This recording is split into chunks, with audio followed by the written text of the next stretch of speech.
Om Sadanga Yoga Natu Naiva Shudam Mano Vinasham Natu Naiva Shudam Guru Padesham Natu Naiva Shudam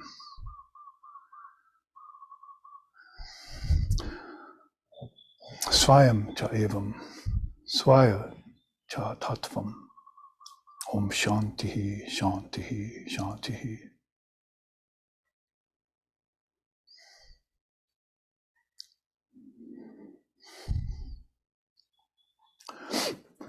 The Atman, the self within, is not made pure by the practice of the six-limbed yoga. It is not made pure by the quieting of a destruction of the mind's vrittis or thoughts. It is not made pure by bowing at the Guru's lotus feet.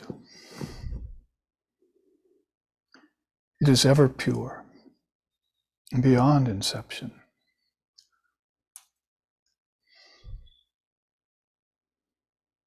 And that self is Brahman. So there shines Brahman. May that Brahman protect us. May that Brahman sustain us.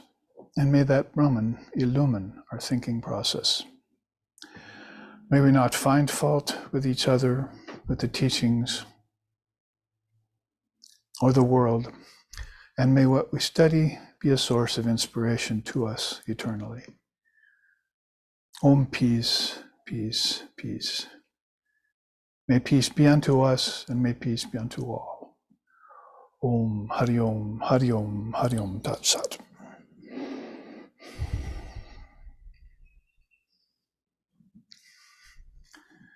So we are gathered here at Kedarnath, our center on the Big Island, one of our two centers here, to take up this chalisa, these 40 verses from the Avadhuta Gita,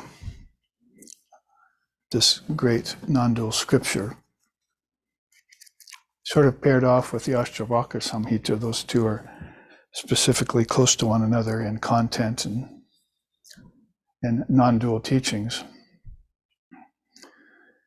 One of those in which Sri Ramakrishna kept close to him, and he wasn't much for books, didn't need them, of course, but he had Swami Vivekananda, Narendra at that time, his pre-monastic name, Lord of Men, had him read from the Ashtavakra Samhita when he was young, to say, maybe cause his memory to remember that non-dual truth that is so easily forgotten by denizens of the earth when they come through that curtain of nescience or cloud of unknowing that separates them from the earth plane when they pass from the body in their last lifetime. We might look at a little bit of that today in a chart I have called Palette of Future Births, like a painting that you would do from a painter's palette, how you would be able to create a beautiful painting. And that's the way people are doing with their lifetimes. Of course, we hope they're all beautiful, as Vivekananda said, that we would hope that we would never be born here again, not in ignorance. But these successively higher and higher bursts of deeper and greater understanding are very favorably looked upon by the seers. And that's a kind of progressive freedom. They talk about krama mukti, and that, as Holy Mother mentioned, that perhaps a man does a little mala practice, japam, in one lifetime and advances, and then doesn't quite reach the goal. The next time does a little more practice and advances further, and this way goes on to the goal. So when we're talking about the Avadhut, of course, we're talking about somebody who's far past the need of practices and is there at the goal and has come back for some reason, we hope, to help us. And it's already proclaiming, because I chanted out of that scripture just now, Sadanga Yoga Natu Naiva Shudam. Guru Padesham Natunaiva Shudam. Manavinasha Natunaiva Shudam. Just Shudam means pure, not to. It isn't made pure. So it's not made pure by bowing at the Guru's feet.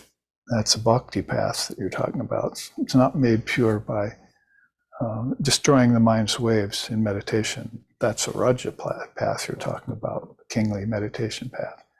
And it's not made pure by the Sadanga, six-limbed yoga. That's you're talking about there is yoga, in particular Patanjala, eight-limbed, calling it six-limbed at that point, because yamas and niyamas have already been well learned. There's hopefully ahimsa and truthfulness and non-covetousness, asteya and sacham. Those things have already been learned by the soul, and so they hardly even count in as a limb to those souls who come here. And so basically in Vedanta you talk about sadanga, or even 5 centers, starting from the region of the heart and then moving up to the throat and third eye. And that's how somebody already advanced in yogic practice would begin their lifetime. They would recall immediately what they learned in their past lifetime. Because things like aparigraha, non-receiving and non-giving, had already been mastered by them in a previous lifetime. So they weren't out to get things from this universe. In other words, they already knew innately that this universe wouldn't satisfy them. So that was one of the early limbs of yoga, that you have this understanding that you're not here to possess things or own things or covet things or try and get pleasure from them or gather wealth. And other religions talk about that too. Jesus mentioned that as well. So in that way, when you talk about the Avadhut, you immediately go to this higher or non-dual frame of reference that beings like that live in. And so 2 weekends ago was it, we met here for the 6th class on this series of classes called Jnanamritam Stotram, or the teachings of the Avadhut, in those 40 verses in chapter 3 of this scripture, which all end with Jnanamritam Samarasam Gagano Sky Pamoham. I am like. So I am the nectar of bliss, boundless like the sky, and unaffected like the ethers. So these 40 verses end every time with these. And so we have Avadhut singing this refrain to us every time. And so 2 weekends ago, because we skipped 2 weekends because we had a seminar and a retreat.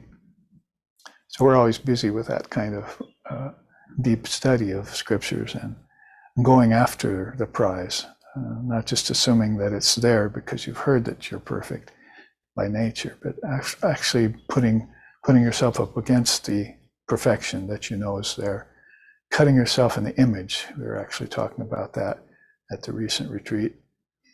And so you find something perfect and you put yourself up against it, sort of like a mirror, as it were. And if a mirror has some problems with it, cracks, dust, whatever it is, the mirror of your mind that is, then you go about removing those so that you get the best reflection of your true nature through that purified mind. So that's why the self is not made pure by practice. It's not made pure by all of a sudden, oh, I can stop the thoughts of my minds now. Always sort of objected to that jump to position of the second sloka or sutra of yoga, Patanjali sutras, when they said, yoga is attained by stopping the mind's waves. I was able to stop the waves of my mind when I was young, and I never fell right into yoga by doing that. So you have to practice a while with that quiet mind. It has to become as habitual to you as your thinking mind was to you before you made practice predominant in your life. Because the mind changes all the time, Holy Mother said you have to sit and watch the gunas come and go. And the Avadhut has already told us, I found out when I did that tamas, drives people, human minds, and rajas drives the universe, the activities of the universe. I found out that I am not tamas and rajas. I withdrew from them. And so now he's mastered the gunas. That's called Trigunatita, name of one of the great direct disciples of Sri Ramakrishna, Swami Trigunatitananda, who came west too to help us with Vedanta here. So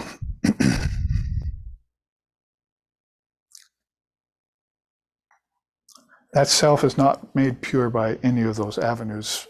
However, some people will hear that, and then they'll think, oh, I'm already pure, I don't need to practice. So of course, that's where we object, stand up and object.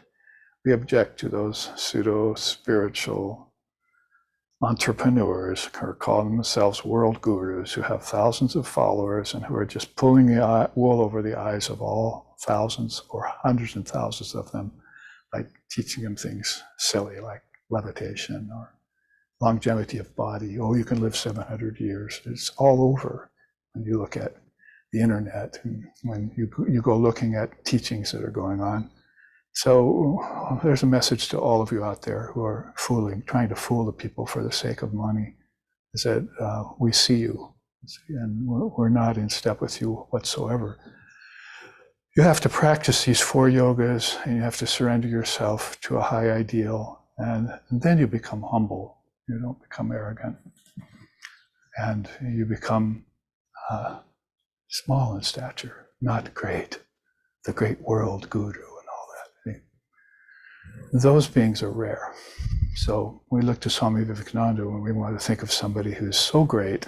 Sri Ramakrishna said that he actually transcended the net of Maya. And all of other Sri Ramakrishna's disciples, as great as they were in spiritual stature, became so small, they took the route that they would fit through the chinks in the curtain of Maya. So that's how you deal with this ego, so that you don't end up with a spiritual ego. You certainly don't want a worldly ego, but a spiritual ego is almost more pretentious and more damaging, because people sometimes cut their teeth on the world. But you can't get to the infinite through the finite. So pretty soon they realize, I can't keep owning things and telling people, giving people this path of boga, masquerading for yoga. Boga means enjoyment. So you never saw great souls doing that, or writing autobiographies on themselves and things like that. The ego wasn't there in these kinds of cases. They were there just to help you. The 4 kinds of teacher, qualifications of the teacher were there. Shankara taught that early on. Akamahata, Shrotriya, Abhijna, Brahmavittama. So when you become aware of the teachings through the guru who has these 4 qualifications, and then you realize that that's the truth, and then these practices that you undergo remove the dust and specks from the mirror of the mind. And then you can see, if you want to say at that point, I am nothing. I am nothing. That's the neti, the goal of neti. All these qualities and attributes exist in the great self, but they don't exist in the small self. They become expanded into spiritual egos. So the Avadhut is one of those who definitely made it through that problem, that risk. And now he's teaching us through these beautiful verses of his, the pure non-duality of the matter. See, this is Advaita Vedanta we're talking about here. You'll see that, on the back of the book and so forth, when they put notes like that. This is a treatise on the purity of the Advaita Vedanta. It's so rare to find a scripture that has everything trimmed off of it like that. As great as the Bhagavad Gita is, there's a lot of other information in there that's moving along the lines of helping people of the world, like Arjuna, move through the path of honest dualism, where God and mankind may never meet, as one, like in Advaita, but at least God exists for mankind, and they bow down to it. So that's an honest dualism we're talking about there. instead of an atheism or something. And then the qualified non-dualism, where Krishna is giving out great teachings. And then every once in a while he'll throw in some beautiful gem like bhavo nabhavo navidyate. Bhavo nabhavo navidyate means abhava, sort of like the Avadhuta Gita here, when you're saying about, the self's already pure. So in Krishna's case, he's saying that the self is real and it's the only reality, and the non-self never existed, so you don't even really have to worry about it. Asat vidyate, he says, bhavo nabhavo vidyate sataha. And then ubiyor api drishantos tu anios tattva darshibihi. The great souls have had darshan with both sides of that.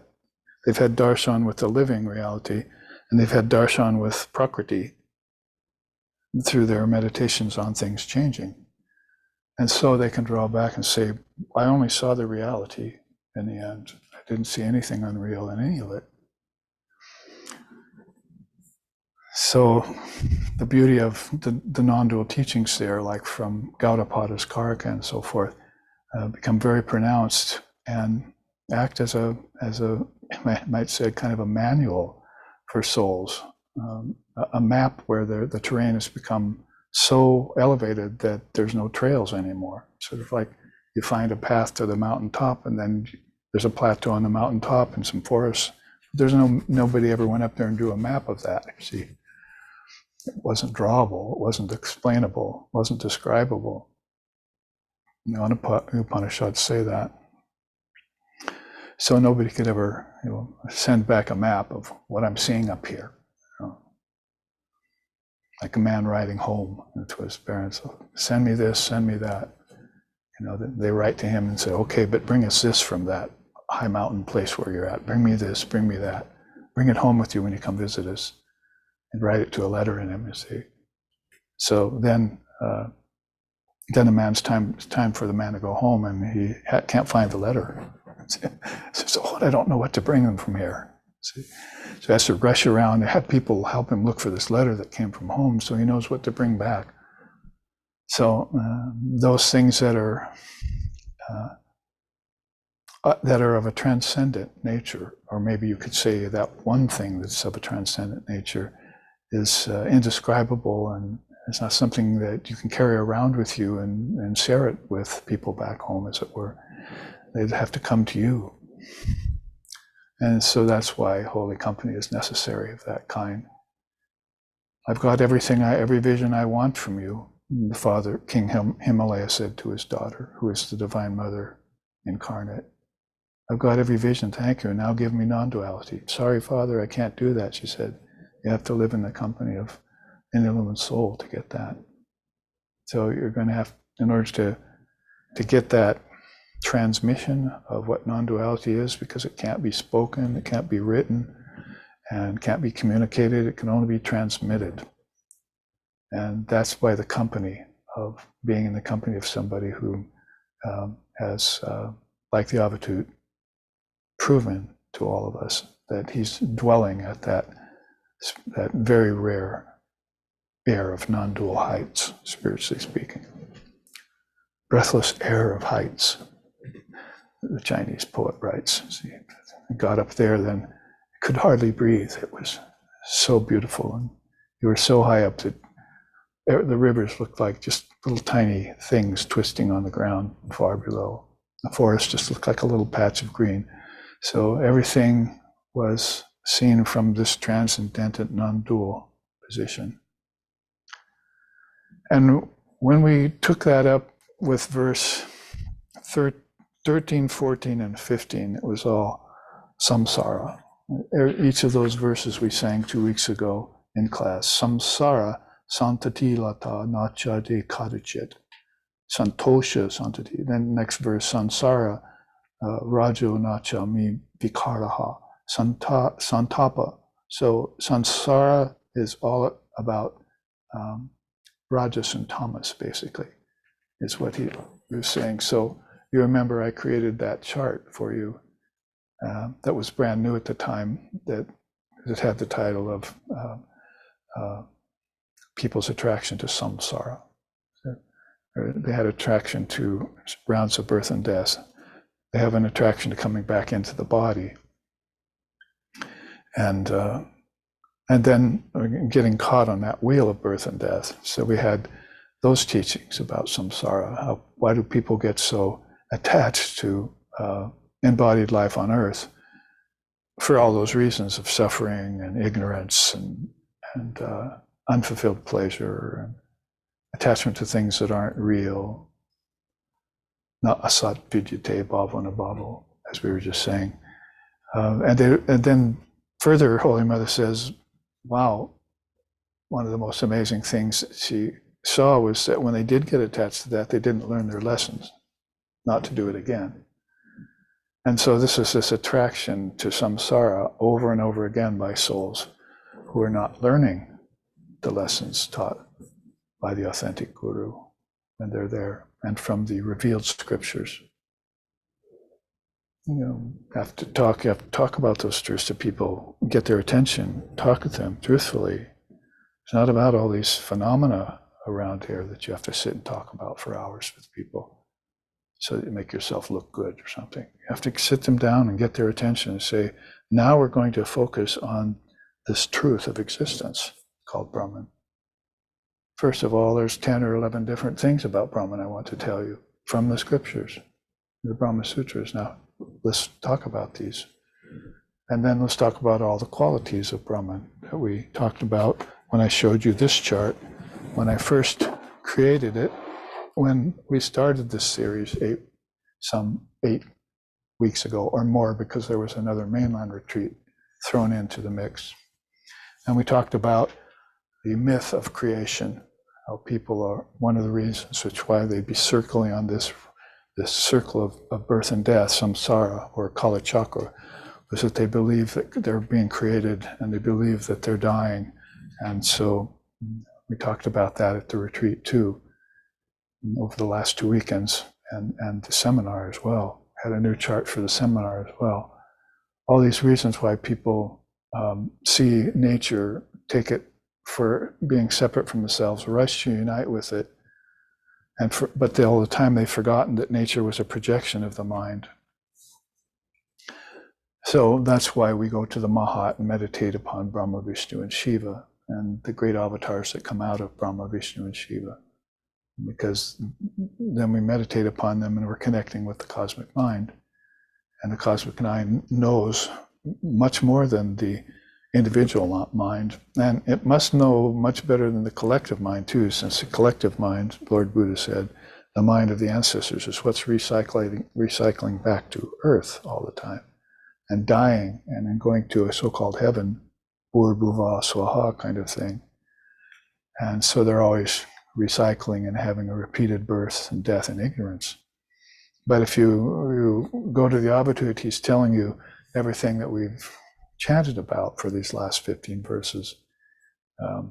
And they all sound very much different than something about transmigration. In fact, when he mentions it, samsara, he says, well, I've realized that that's driven by tamas of the individual mind, the rajas of the collective mind. You know, people come here and they could live happy little lives, but they're still tamasic. It's not tamas, that's not like tamas is just some sort of lethargy through which you sleep all your life. It's inadvertence to taking the teachings. You're asleep to the teachings. You could be very active and be tamasic as far as the spiritual, the luminaries are concerned. Well, they haven't actually begun to unfold the Kundalini yet. See, they haven't even set foot on the first limb of yoga yet. They haven't learned the first truth of Vedanta yet. But they're happy and they're rich, and you know they're living nice little studies of lives. But spiritually speaking, they're tamasic. So it's not like we just can't say tamas. It's just some sort of a lethargy that comes over us and makes us sleepy, so that we can't pay attention in class or something. Actually, if you can pay attention in class and in meditation, you can get over your lethargy and your restlessness, then you've pretty much attained to a high state that it proves to the mind that you can be focused, that you can sit like this for 50 days if you need to, like Buddha did, and you can breathe and open and awaken the prana inside of you. And that prana can connect to your mind, and the psychic prana can unfold. And then all that creativity that you wanted all your life is all of a sudden just like nature. It's inside of you. It's not like when you separate yourself from nature, all of a sudden you say, oh, finally, I realized I'm different from nature, and then nature is within me. But now I have to do the same thing with the mind. I realized that all creativity is in the mind, and I'm different than the mind. So he already sang one verse like that. It says, you don't understand. It's not being far from me or near from me that's the point, and it's not being creative or destructive that's the point. I have a mind, and I can turn on its thoughts, and I can turn off its thoughts. You remember that verse we sang about that? So it's not like he's for or against anything. The non-dual state is like that, even in terms of other paths and other religions. I mean, otherwise he wouldn't be chanting in here, Sadanga yoga natu naivashuddham, right? He's mentioning yoga and its practice. So when you go to the Vedantists, particularly the Advaitists, they're like, oh, yoga, that's okay, you know. It's like, ho hum, I got over that a long time ago. I'm balanced. You know, I don't really need to do yogic practices anymore. And that cannot be feigned, as I was just saying earlier. It has to be attained, not feigned. So when you attain it, then you smile, you see, down at yogic practice. That's what the Vedantists do. But their path is the Vedanta, see. Vedanta Siddhanta Natu Naivashuddham, see. If you want to say that, you cannot make the Advaita Vedanta or the Vedanta pure. It's already pure, see. So that is a perspective more than a path. It's a principle more than a religion. It's done non-denominational. And so you set your course by that, by the axioms of Advaita Vedanta. So all of this is by way of trying to connect us back to 6 other classes we've had, evidently, and this must be the 7th, I've been told. So let's chant those verses that make up this study for the next hour or 45 minutes that are actually number 16, 17, and 18. So we've almost been taking 3 verses every class for these past 6 classes. I think early on we took the first 2 by themselves because they were so powerful. When it came to those verses, it said, I'm the fire that burns the sins of that being who is without sins. We stopped because that's such a beautiful statement. And we wanted to know more about that. I'm the fire of intelligence, consciousness, that's like the sky, infinite like space, that burns the bodies of that one who has no bodies. So that this is the non-dual way of saying things that attracts us to Advaita. Say, what? I didn't quite catch that. Will you say that again? See, so it's got a hook to it. It's got this hook that attracts people beyond duality and qualified non-dualism.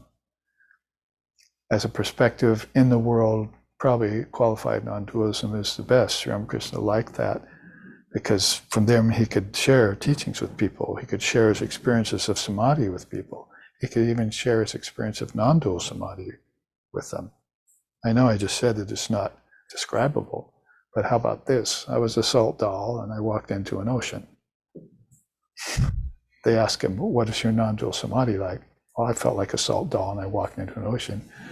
He had to think for a long time to come up with that description because whenever he talked about non-dual samadhi, he went into it. You know, that's how susceptible he was to Brahman. Everything's soluble into Brahman, and Brahman is everything. And I love Brahman. So when you see someone you love, you become speechless. You don't know what to do. You're like a nervous little kid. So, you know, the avatars, when they approached the non-dual Brahman, they're just like, as amazed as we are, but probably sans the fear. They don't have the fear. They're like, and so here's another one. I felt like I was a goldfish that was just released from a bowl. You know, so householders had this goldfish and lived there for years in that house. They had to move. They couldn't take the fish. They go out to the lake and the fish gets freed. See?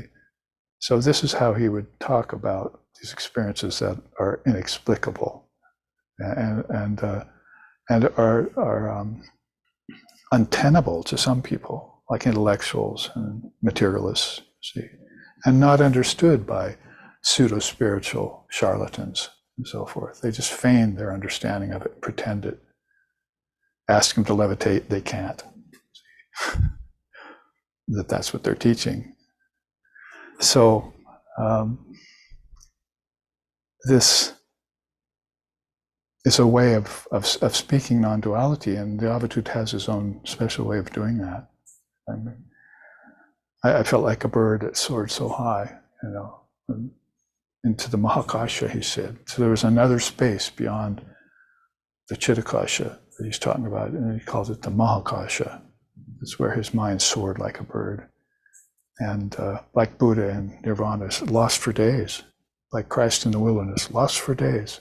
Like Holy Mother when she first had her samadhi in the body in this lifetime, lost for days. Intoxicated, drunken, and so forth. So by mere reference, the Avadhut told us about samsara last time. This is sort of like one of those serials you were watching when you were a kid in the West, right? Cliffhangers and so forth at the end. Oh, I can hardly wait. He got run over a train. He's dead. And then you find out somehow he slid off the tracks at the last minute. So that's what you're like here when you're taking long class series of Atmagyan with a guru from an organization in a tradition like Vedanta.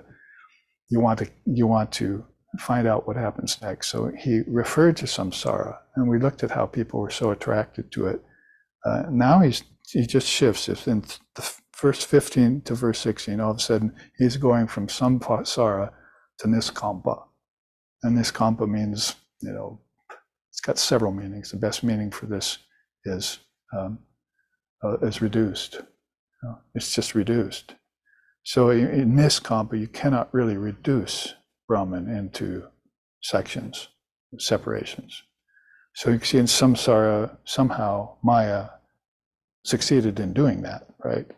Apparently, people by the billions believed in it ever since this cycle, last cycle. So they're all rushing to it because of its divisions. I'll go to that world, I'll go to this world. I'll have that variety of food, I'll have that variety of food. Like Buddha says, I'll go to that high mountain in the winter season, and in the summer season, and in the winter I'll come down to the plains where it's warm.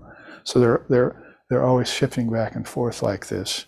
And but after he says, well, that's the tendency of people to do that in bodies on the physical world. But actually, if you ask me, Brahman is niskampa kampa nidanam. Navikalpa kalpam is the first line of this verse. So it's beyond the imagination's vikalpa, that's based in desire for people to enjoy divisions. See, niskampa. It cannot be reduced. That is, it can't be put into sections.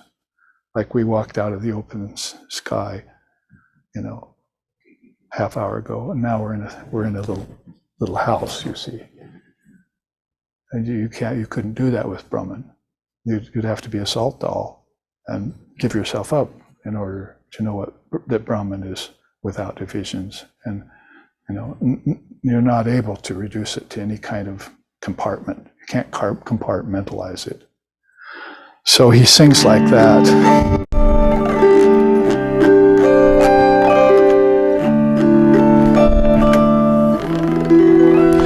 Niskampa kampa nidanam, navikalpa kalpam, swapna prabodha nidanam, nahitam hitam hi. Nisara sara nidanam, nahitam hitam hi. Jnanamritam samarasam gaganopamoham navidya veda kamidam nachahetu tarkyam vachamagocharamidam nachahetu bhuti evam katam hi bhavata katayami tattvam Jnanamritam samarasam gaganopamoham nirbina bina rahitam paramartha tattvam antabahir nahikatam naparam parami prak sambhavan acharatam nahi vastu kinchit Jnanamritam samarasam gaganopamoham Jnanamritam samarasam gaganopamoham.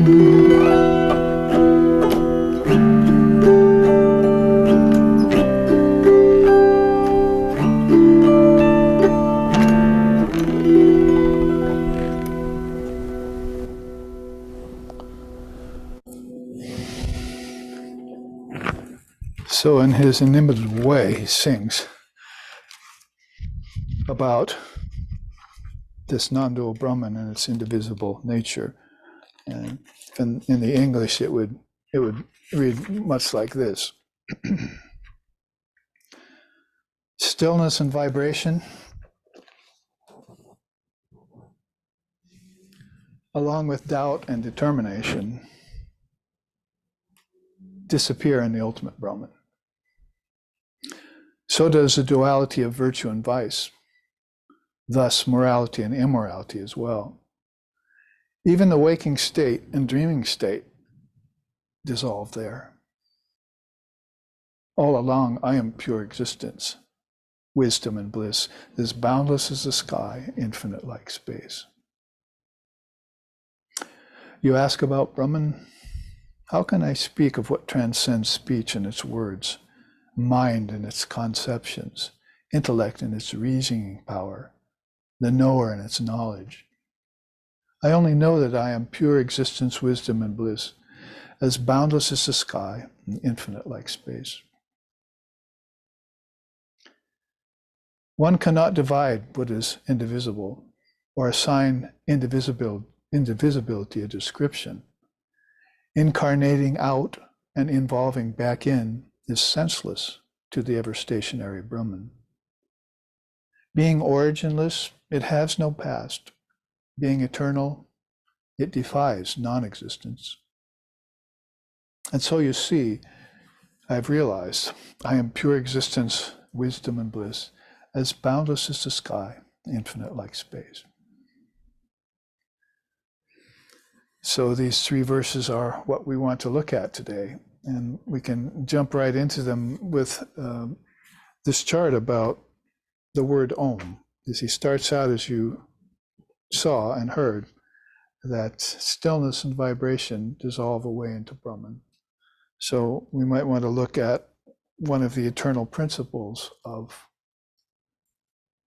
Vedanta and yoga and everything down to Buddhism, because the Buddhist mantras, a lot of them start with Om. So that word is just predominant there. It's kind of maybe doing it a little disservice to call it a matrix or a medium for things, but ultimately that's sort of what gets inferred when you say in the beginning was the word was with God, and the word was God, is that there had to be a beginning to things, but we know in Vedanta that we don't speak in terms of beginnings, middles, and ends, because those are not in Brahman. Why? Because what he just sang, it's eternal and infinite. And it's like the ethers without end. You can't find an end to them anywhere. And the ether also can even accept objects into it and not change itself. Not like air, when you introduce an object, the air in the room will move, but the ether that the air lays upon doesn't move. No, it's undisplaceable, they call that. So the ether is something that is the best representation on earth for Brahman. Maybe that's one reason why we have a hard time understanding Brahman, just because we don't understand ether yet. Quite often you have these 5 elements which were studied as a complex from early on in India. You move along through other countries, Middle Eastern, and then finally to the Western countries, and you're pretty much hanging out in an understanding of 4 elements. Or maybe you've divided earth into wood and metal and all of that, and you've gotten into a kind of a chemistry snit-fit. And you're just studying things that are always changing. But if you had have studied the ether that didn't change, you would have had some sort of a doorway into the unchanging Brahman. So that's why I mentioned just now that Sri Ramakrishna talked about the Mahakasha, beyond the 5 Akashas, the 5 ethers. But here we are with only 1 ether, still, after all this time. Kind of makes you feel like a pygmy, doesn't it? Or some person who has just never got any training at all in anything higher than earth and its various concomitants. So this chart on Om is one thing we can look on in terms of explaining what he says here. Stillness and vibration, they dissolve into Brahman. He says, by the way, so does doubt and determination. So people have these doubts about Brahman, and then they have these determinations that it must be true, but then it's followed by doubt again. Oh, I guess I don't believe it. Maybe I do. No, I guess I don't. So the indeterminate nature is one of the major problems of beings on earth today, is what I've found. Ramakrishna talked about worldliness as being the chronic disease. And talked one day long ago to Janggang Kantru Rinpoche, and he said distraction was the problem of this age. And then later on, as I began to help guide people towards these higher truths, I realized it was determination. That was my opinion. That was the worst problem of this age. So I'm sorry, indetermination, or doubt, if you want to put it in its opposite form. So this is what he's saying here. He's probably come upon this too. Stillness and vibration. The primal vibration is the word, Om. That vibrates all the time. But if you go into samadhi, you go beyond that vibration, even that subtlemost vibration. And if you come out of samadhi back to the word, you see the worlds there coming out of it and going back into it, and you follow that track outward, hopefully not down so far as samsara, like we talked about the last time we met for this class series, because that samsara then takes you to the unreal, that people think is the real. But nitya vastu viveka, the eternal and the non-eternal has always been one thing that they've used to teach us, that Brahman Satya Jagad Mithya, that Brahman is the only reality, and the world, when you come to it, that's not real ultimately because of its changing nature. Remember, we talked about that last week in terms of consistency and location, right? Consistency, we're different than nature. Location, we're the same, was kind of the go-to move. You don't consist of, your soul doesn't consist of material particles like atoms and all that. It consists of consciousness. And if consciousness wants to study itself, it can then see particles of something there. That's called intelligence. Those are jnana matras. So that's what makes you different than earth, air, fire, water, ether, insects, animals, so forth. That the human being has this flowing river of intelligence in it that's open to it. It's a nadi. It's a streaming river of awareness. Antar Vestini, the yogis call it, when it's at its purest state. That's in Bhakdevi herself, in the mother. She's got this most precious space, the Upanishads say, and the Tantras too, where they want to go there and sip that nectar that's held in that reservoir, deep inside of the Divine Mother of the Universe. Very beautiful metaphors, if you want to call them that, but much more beautiful and inspiring truths of spiritual life that you want to seek for. So this is why, basically, you wouldn't stop just at the Mahat or just at Om. You'd want to have that experience that would open the final gateway into Brahman for you, the formless reality. And because she says in her own scripture, when everything dissolves back into Brahman, I too go back into him. I'm latent in him. Like burning power in fire, I'm latent in him. Like wetness in water, I'm latent in him. See, that's the Shiva Shakti, divine couple you're talking about there. Them also becoming united into that absolute reality without discompo, without divisions. They can't be limited down into little tiny places, you see. So when you look at Om there, you can see that everything that is of any kind of tattvic definition or consistency is there.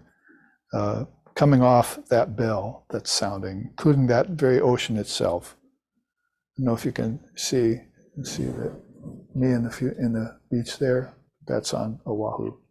See, and Loke took this picture from a reef looking across the bay to what's called Keiki Beach. So this is a picture we took. And then later on I said, oh, that'll make a good one. Put a little, superimpose a bell over that, you see.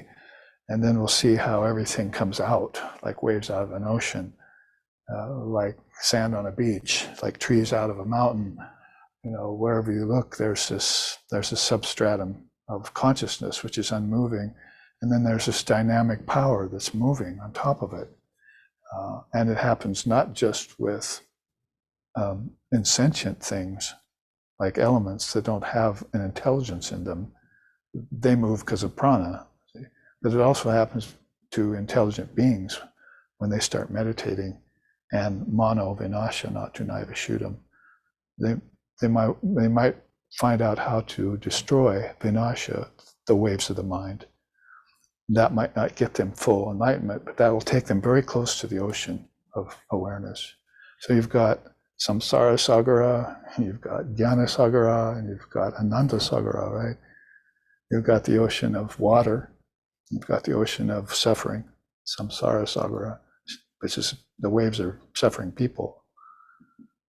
And then you've got jnana sagara, you've got this wisdom that I'm talking about, that's an ocean of pure intelligence. And then you've got this ananda sagara, which is the ocean of Brahman.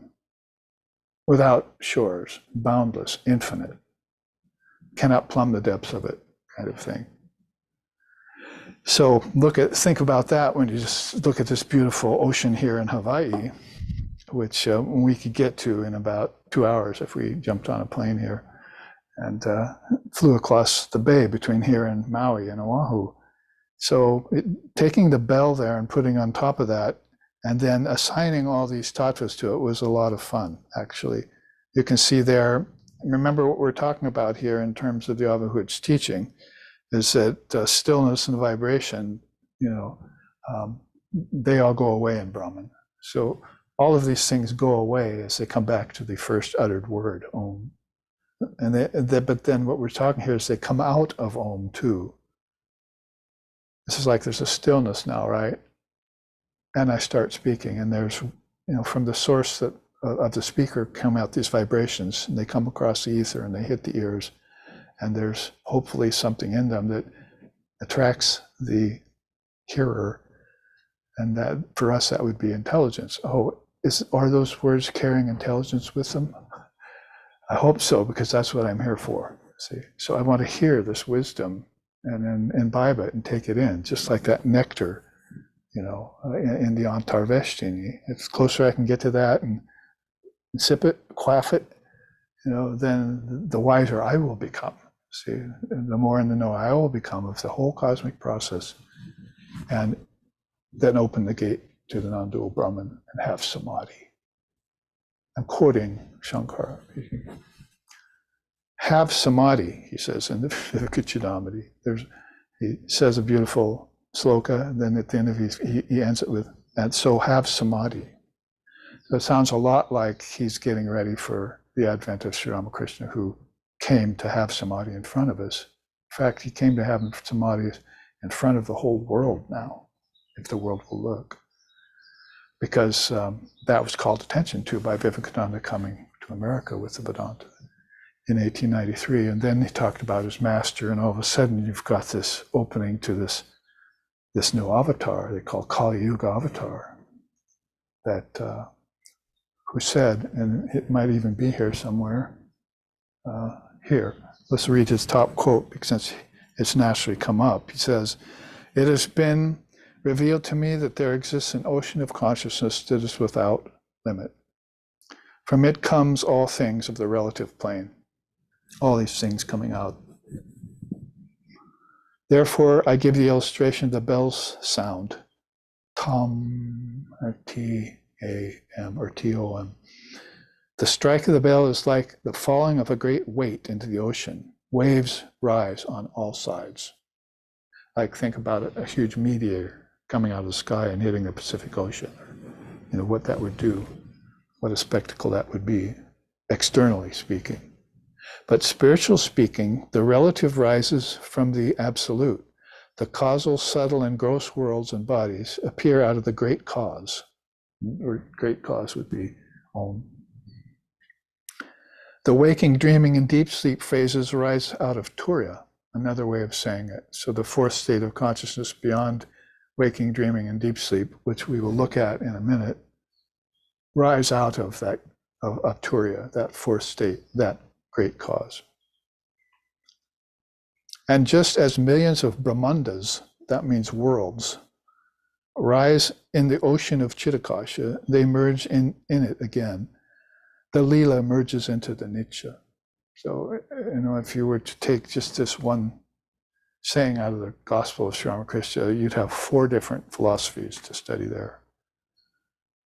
He mentioned in one paragraph, that's how beautifully integrated all the darshanas of India are in Sri Ramakrishna.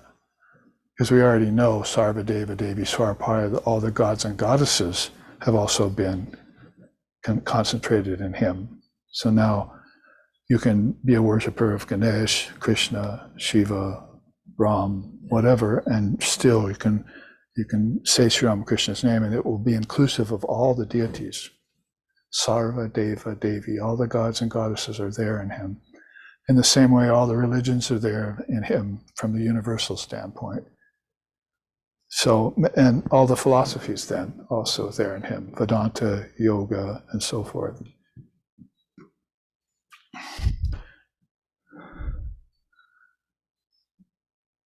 So you can see there on the left-hand side of the bell, there are the lokas. Brahmaloka is the last one, but if you start, if you're starting near the bell, so if you're coming from the causal world, Brahmaloka, Taparloka is the next world, then Jnanaloka, then Maharloka, then Svarloka, Bhuvarloka, and Burloka. That's where we are. You can put a little arrow from me over to there. See, you are in Burloka walking down a beach right now. So these 7 worlds have been a long-standing study, been there for a long time in India. And so it's good. There may be descriptions in other countries or other religions of things like this, 7 this, and so forth. But this has been so long-standing that it's easy to refer to it now, that anyone can come and understand what's inside of them, and that all the worlds, that the kingdoms of heaven are within you, if you want to put it in Jesus's words. Anyone can now come and just say, oh, look at that system that's been there for thousands of years and many ages. And everyone, millions of people are accepting it as the best way to describe what's external from Brahman. See, how nature manifests itself out of a word, if you want to put it that way. So, reciting each one of these words, right on down to Bur, then Lord Brahma projected the worlds. See, he had all of these seed bijams in his mind. All he had to do was think them, and they began to manifest.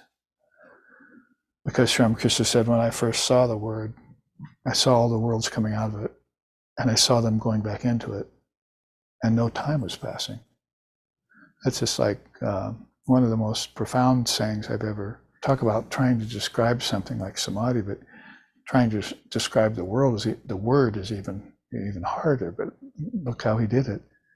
When he saw the word, he saw that it was beyond time. So we're not thinking that way. It has to be in time. It has to be made of matter, and it has to vibrate somehow. In order for me to even believe in it at all.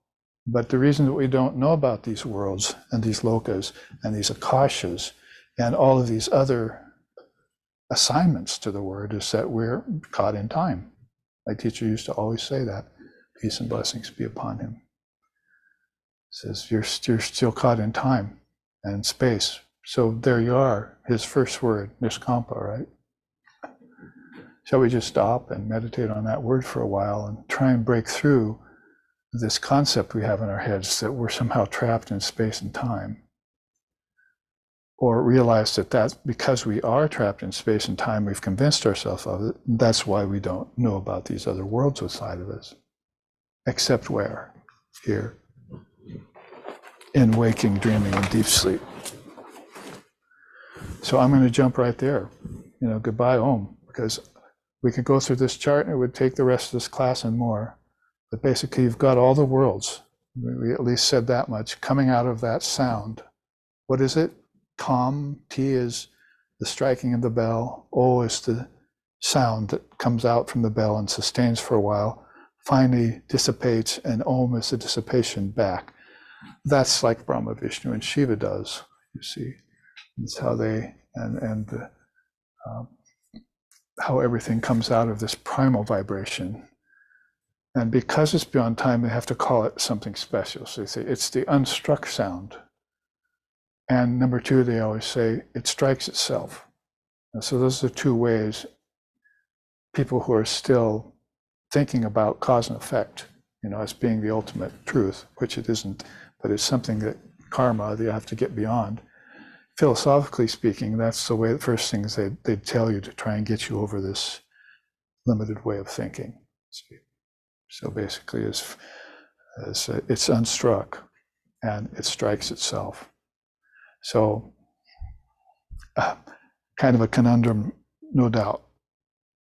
Across here, you see all the bhutas, all the beings that come to the worlds. And then you see TOM itself, and then you see the bodies connected with it, and the 5 akashas. So just don't want to do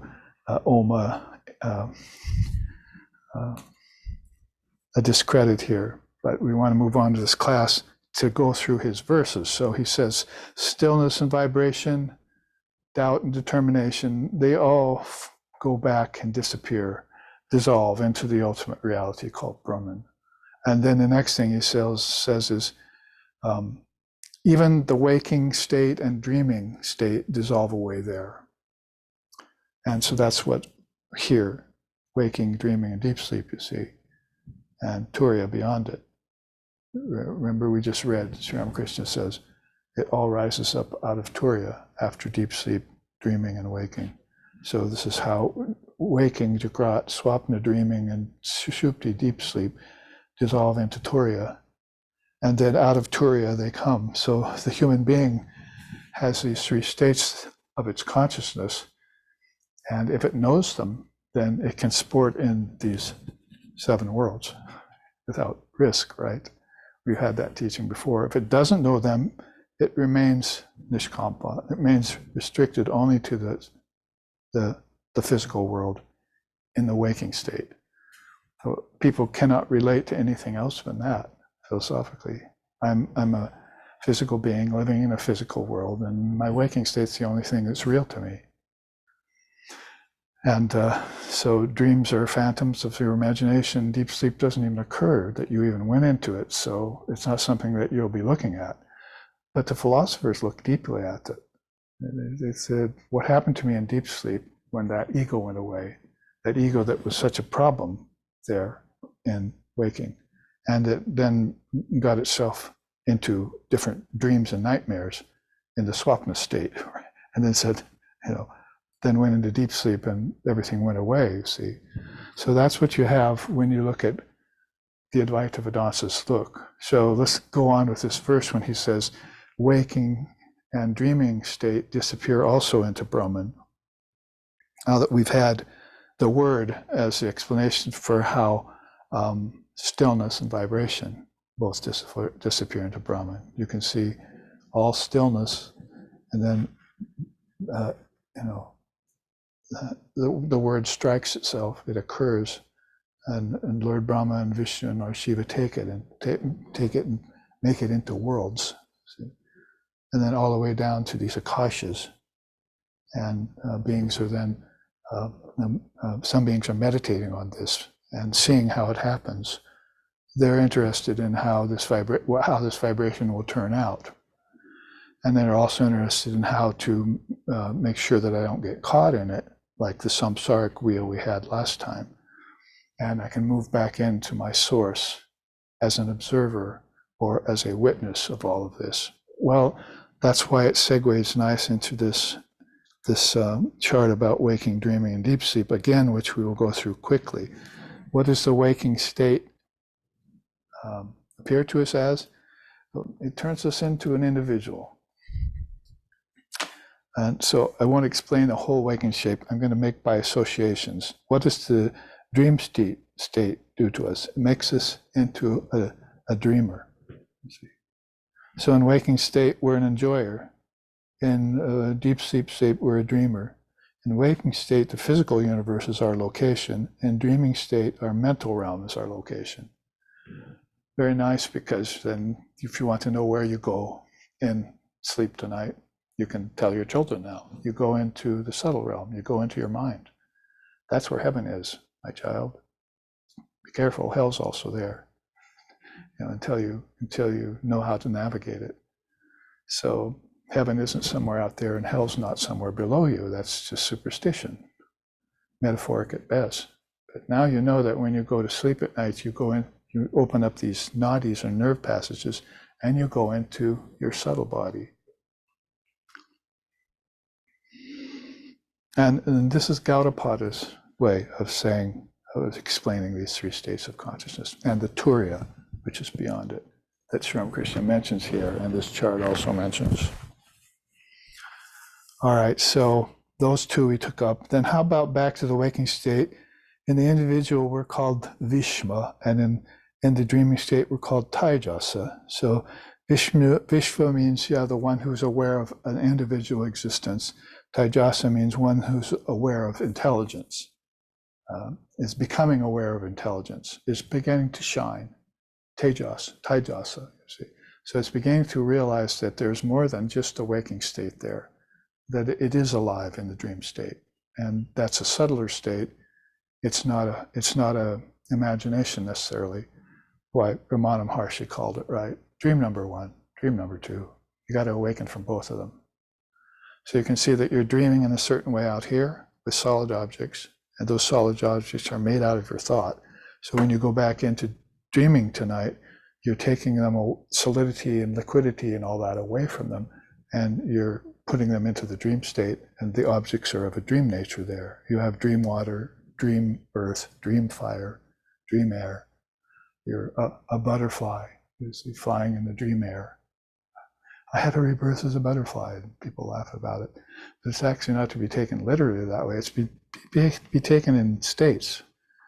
That consciousness can assume forms. One of the first things we had at our retreat, when we were talking about, you must know that consciousness can take on different forms. One of the great statements we studied last weekend.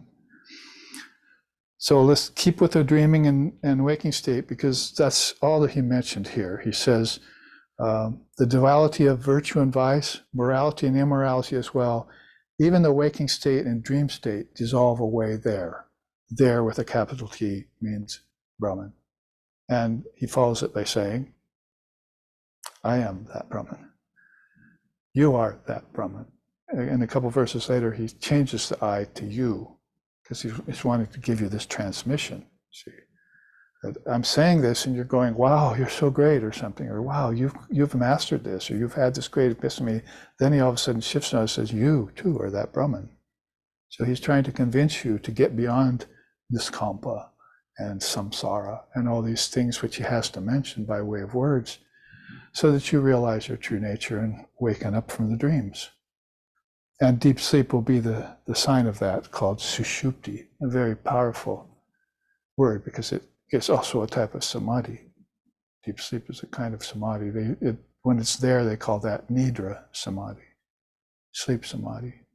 So it's deep sleep samadhi, not dream samadhi or waking samadhi. Those are much grosser and they vibrate heavier and they have more kampas in them because they have more sections in them, more places the consciousness can go, like water flowing in down little rivets, into channels, into pockets of earth.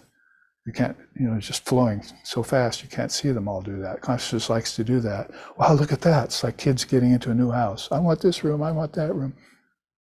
So this water consciousness just flows into these worlds when they become available to them. So you would do that every night. You see this dream castle open up to you, I'm going there, and you flow into that. And you explore as many of those rooms as you can with your liquid consciousness, you see. It's not limited anymore to a solid earth body, that you can't go into something because the door's locked, you see, or they won't let you in. See. So in other ways, your consciousness becomes able to pass through solid objects. And the only probably concept people have of that is a ghost. Oh, it can pass through walls. But far beyond that, there's this ability of consciousness to not only pass through walls, but create the walls and dissolve them with the power of the word. This is what the great souls are doing all the time. And they can penetrate your dream, like Buddha, a dream of the ancestors, and try and wake them up. Don't you see you're on this wheel of samsara? Here, I'll show you your last lifetime. Krishna to Arjuna, right? You only remember one of your lifetimes, Arjuna, but I remember mine. He's trying to awaken up to the fact that if he remembered his past lifetimes, then he would be a whole person again. He'd be aware of his entire soul and all the powers in it, rather than just this one little niskampa world he's in, where he's just got a body and he can just go from the battlefield to his castle and back again, and with a bunch of demons warring with him outside, you see, and a couple good friends who are his brothers, Pandava clan and all. But so wake up beyond that into this greater reality. And spiritual awakening is called, and it's just the beginning. And then after the awakening, as I was saying earlier, you can't just prance around and pomp and dress well and try and pull the wool over people's eyes because you're somehow holy. There's a lot more to attain after that. And if you're still attached to possessions and powers and pleasures, the 4 Ps we call it, then you're no teacher at all. You're kind of a buffoon dancing around in front of people on the stage. So basically you have to have realized these and connected them. So Pipalada says somewhere here, is it not here but in another chart, those who come to the physical world, they realize A. Those who master the dream state, they realize U. Those who come to the deep sleep side, they realize M. What's it spell? Come on, let's get in a chant about it and go out and walk through the neighborhood around here. Say, what's it spell? Om. What's it spell? Om. We'll get everyone chanting it, and then they'll go home and say, what was that queer thing that just happened to us in the waking state? And maybe they'll invite us into their homes, and we can explain to them the word in its full reckoning. So I'm taking you through just these two, as I'm saying, because that's what's in his verse. So beyond that, then, the last thing to say there is, yes, that is the dream state, and that is the waking state, those two. I think, and you can look at this chart in Footfalls of the Indian Rishis, that book we have out now, if you like, and call it up. Or you can look at this class later on and, you know, push pause and study it. I won't go through it all, but let's really take a quick look at Sushupti, because that's the doorway into Turiya Samadhi, and you go through it every night.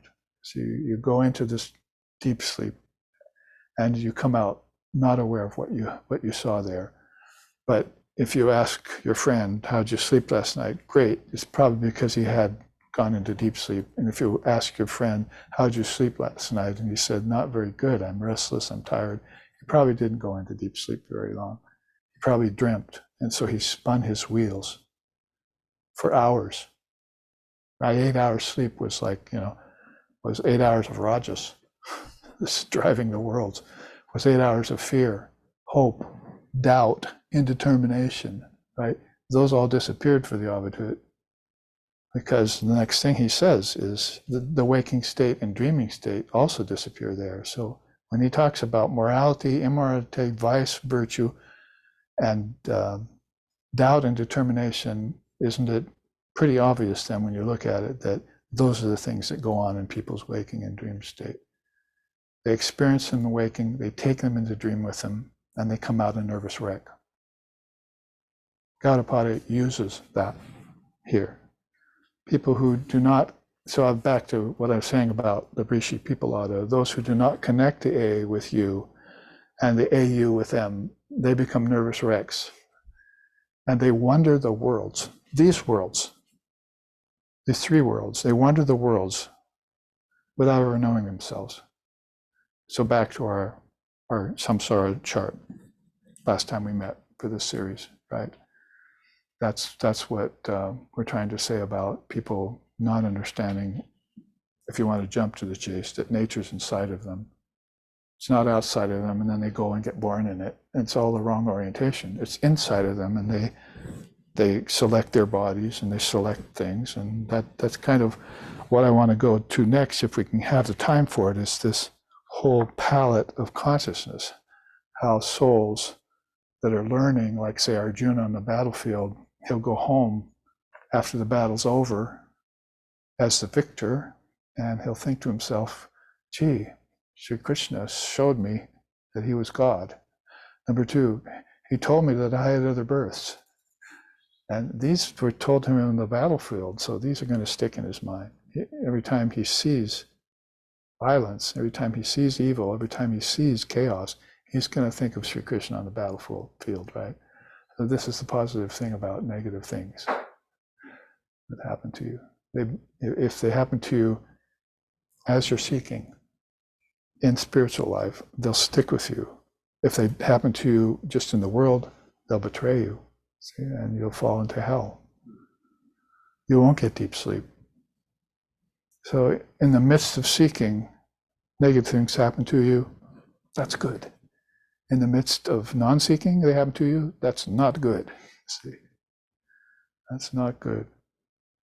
Because that's where doubt and indetermination will come. But again, what I'm saying here is they're gone for him. He dissolved them back into Brahman. So let's look at Sushupti quickly so we can understand it a little bit. Its view is a non-comprehension of reality still. So it doesn't really, in deep sleep, it doesn't really know Brahman. It's like, that fish that got released into the lake, it's going to take a little while to realize what happened to it.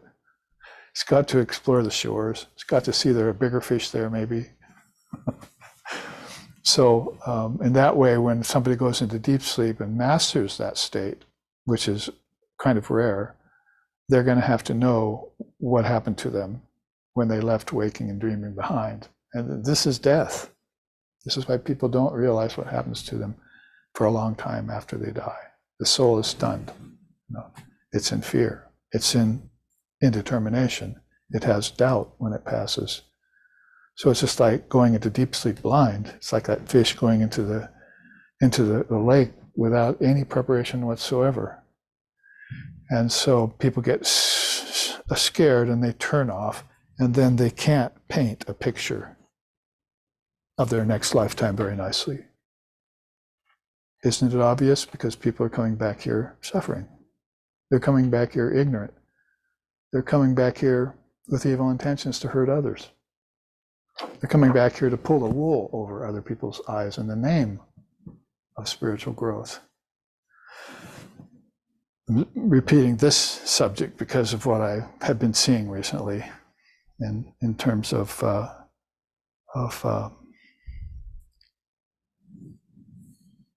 beings who are supposed to be teaching the Dharma, and they're not keeping the ideal up. They're not keeping the ideal high. So, all of this to say, Sushupti is not samadhi of a conscious kind yet. It's not like nirvikalpa or something, or nirvana. But back up to the top there, deep sleep is the individual is in pragya. That means a kind of wisdom. In this case, it would be a kind of veiled wisdom. And the state that it's in is the knower, whereas down below we saw it was a dreamer in the dream state, and in the waking state it was the enjoyer. So you've traded in enjoyment and dreaming for knowing, basically, is what's being said here by Gaudapada. I don't want to be just the enjoyer anymore, or I got tired of that. I want to awake from dreams, I got tired of that. I want to be the knower, that sounds better. So teach me. And the locale there is the causal realm. So you're talking about worlds that start to transcend Bhur, Bhuvar, Swahar, and these others. You're talking about worlds that would only coincide with something of a very high nature, like the causal realm, where things were originally caused, right, is the meaning.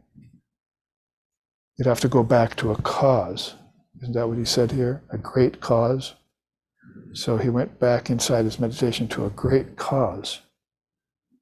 Call it Om, call it the Trinity,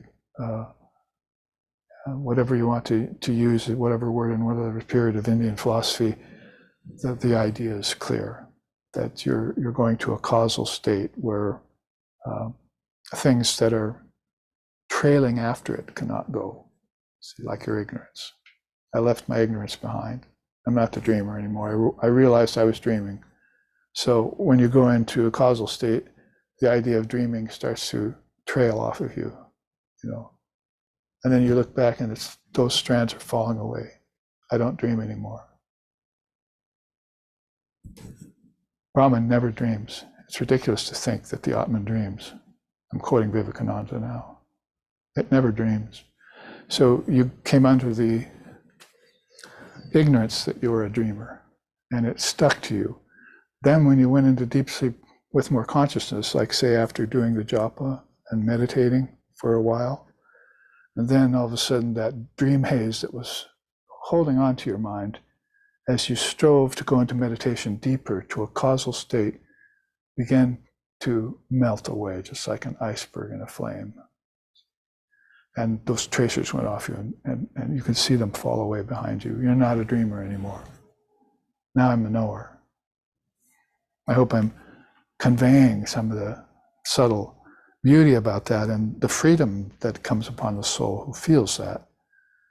I got away from being a dreamer. So deep sleep does not have dreams in it. You can think of it that way if you want.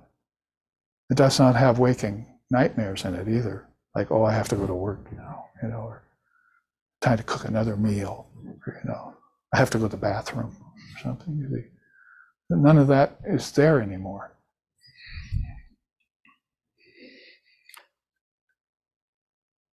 The mechanism there is intelligence, because the mechanism here was the mind. It was dreaming. And the mechanism here was, of course, the body and senses. So you've transcended body and senses to mind. You've given them all up and gone into closer to your true nature. Mechanism there is your intelligence. That's flowing, that we were just talking about, this living intelligence. And that has you breathing better. That has you sitting better. That has you thinking better. Until finally, you won't accept any wooden nickels. There's no substitute for intelligence. That's my God now. Until a better God comes along, called consciousness. But right now, intelligence is now my God. Not body, senses, objects, not mind and dreams. See how beautiful this Advaita Vedanta system is, and how wonderfully Gaudapada commented on it and put all these beautiful things in it. When we end in a few minutes, I'll read the final thing to give us that final boost of inspiration from him. But we're going down Sushupti here to find out that the mechanism was intelligence instead of mind and body and senses. The condition is the subtle cause, whereas the condition before was cause and effect. Right? You couldn't escape cause and effect, either in waking or in dreaming. You are aware of doing something and having a repercussion. Good, bad, and all the dual throng. You see, you're aware of all those things. Slave is slave, caressed or whipped, not free. So freedom didn't start to occur to you until you dropped these states as your identity. See what I'm saying? As your identity. You don't have to destroy them, or they don't have to go away forever. You can visit them. That's what the Avadhut said earlier. You don't understand. You think I'm transcendent, or you think that I'm deluded. Neither is true. I'm Brahman, that's all. And here's what Brahman consists of. In terms of that, it means that he's absolutely sure that cause and effect has fallen off him. Life and death, like a creeper, fell off my body. He said that like several verses ago. And so did cause and effect. It fell off my true body. So he's realizing his true body. See, this is Turiya. His true nature in this system. Call it samadhi or sampragyata or asampragyata or nirvana in other systems. So beautifully put, and the most weighed down with the least amount of baggage is the Advaita Vedanta, and the least amount of denominations, religious. It does keep a few philosophical elements. That's the only way it's going to proceed to convince you, is to keep these high-minded philosophical. So you're going to have to learn those. It's not that hard, though. Put it like this, right? And unlike other scriptures, most other scriptures, not like the Avadhuta Gita or Gaudapada, but when you read them, there isn't a lot of things. There's not a lot of finger holds there. There's not a lot of weights on you. There's not a lot of sandbags on your hot air, the mind of your hot air balloon, you see. So you read it and you either get it or you don't. And if you don't, you go to your teacher and he says, oh, you don't understand. He's not talking about dualities. He's referring to them as being dissolved into Brahman, but he himself is that Brahman, and this is what it feels like to be that Brahman. And beyond that, samadhi is not a feeling either. So those are one of the things that are going to have to fall away from the sentimentalized Westerner. You see, I feel it. I think I felt Mother Kundalini raising me. You kind of like scratch your head about that. You see, no, you'll know it when it happens. You don't feel it. The feelings will come from emotions, and we try and get beyond those, into something more real. So you stick to the philosophical. So basically, that's about cause and effect. But the result is veiled bliss, whereas here in dreaming, the result was skewed perception. Obviously, your dreams, you don't come out of them with a lot of clarity, unless they're visions. But if they were visions, they were connected more into deep sleep. That's the thing they're not realizing. I got this revelation, some of the old ancients, in Judaism and, India and so forth. I got this revelation. Oh, that's good. Let's go a little higher now. The Indian seers would say, revelation's okay. Okay, you saw a burning bush. Here's the symbology of it. Now go beyond that. See, go beyond to samadhi, out of which all visions come. So deep sleep is sort of like almost sort of a medium between Brahman and all the worlds. Deep sleep is sort of a medium between waking, dreaming, and Turiya. The light of Brahman. See? So that's why they said it's veiled bliss, you see. It's veiled bliss. And it's not consciousness yet, it's intelligence. And so comparing those off, and finally, non-comprehension of reality is still that line of demarcation that's holding you back from having Turiya state. So you say, like, if you could put other systems overlaid here, here's where you'd have the sattva guna, you know, and sattva shuddha, so forth.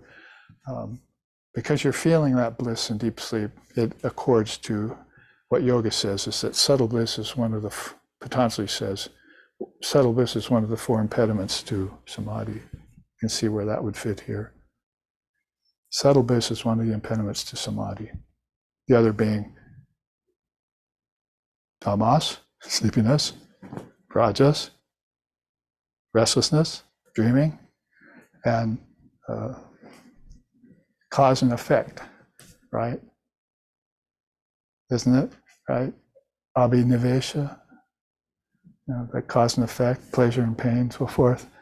So when those fall away, then you're standing at the apex of, I'm now going beyond subtle bliss. I'm flying higher and soaring lower, as we said last week in the 108 hymns of the Atman. So that's where you come into this beautiful description, as sparse as it is, about Turiya. And I think since we only have a few minutes left, that I will keep my promise there, and I'll read to you Gaudapada's out of his Karka, now that the system has been fairly laid out for you, in accord with this, how dreaming and deep sleep, how waking and dreaming dissolve away into Brahman, therefore leaving me with this feeling that, not a feeling, sorry, I should say, with this absolute affirmation that I am pure existence, knowledge and bliss, infinite like space, boundless as the sky. So let's hear from Gaudapada here, directly from his Karika. He says, there exists only Paramatman, the supreme sentient soul, who though one and all pervading is aptly situated in 3 states of its own devising. Nicely put. So waking, dreaming, and deep sleep are its 3 states. They're of its own devising. Who else would put them there but you?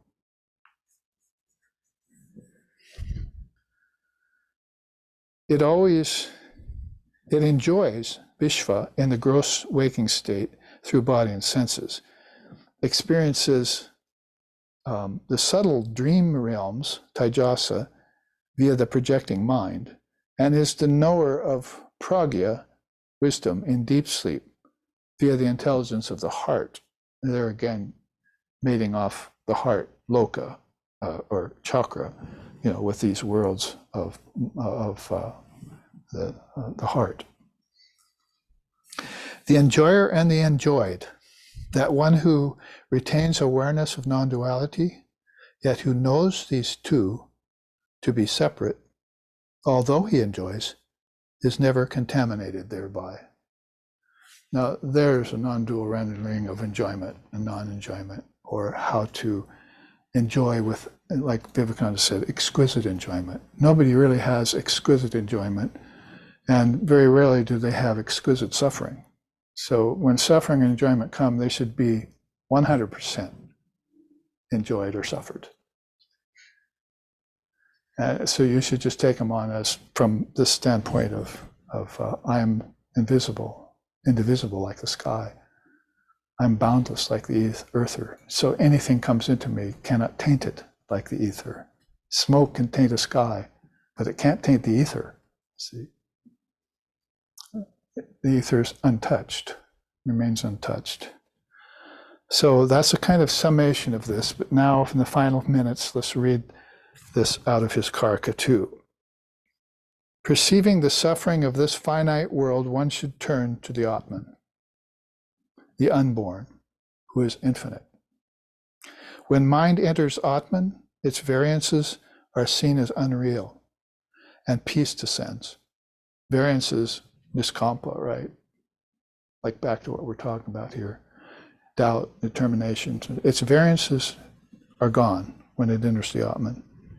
Atman is like intense concentration without end, but free of conceptualization.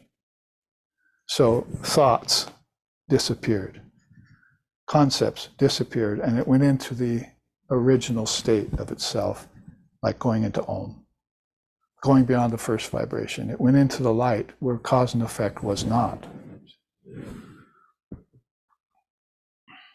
Atman has neither destruction nor origination, bondage nor salvation, nor emancipation.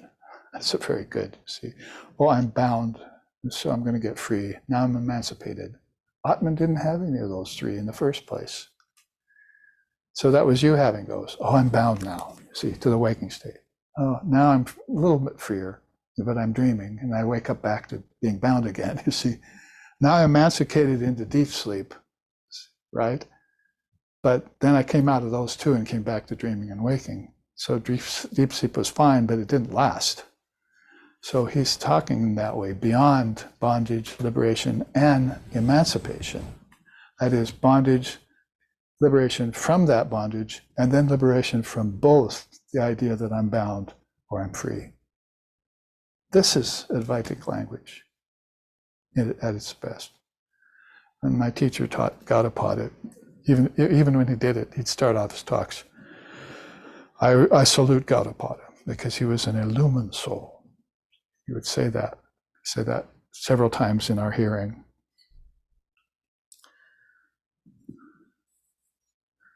So it has neither destruction, nor bondage, nor salvation, nor emancipation. This is the highest truth. In its dynamic phase, it diversifies entities. Those few who recognize Atman's envisionings perceive its beauty everywhere. For them, no difference between Jiva and Atman exists whatsoever. Thus, seers declare, non-duality alone is auspicious. From Gaudapada's Karika.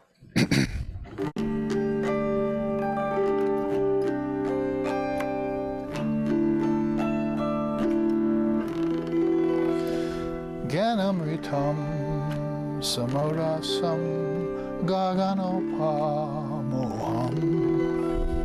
Jnanamritam samorasam gaganopamoham.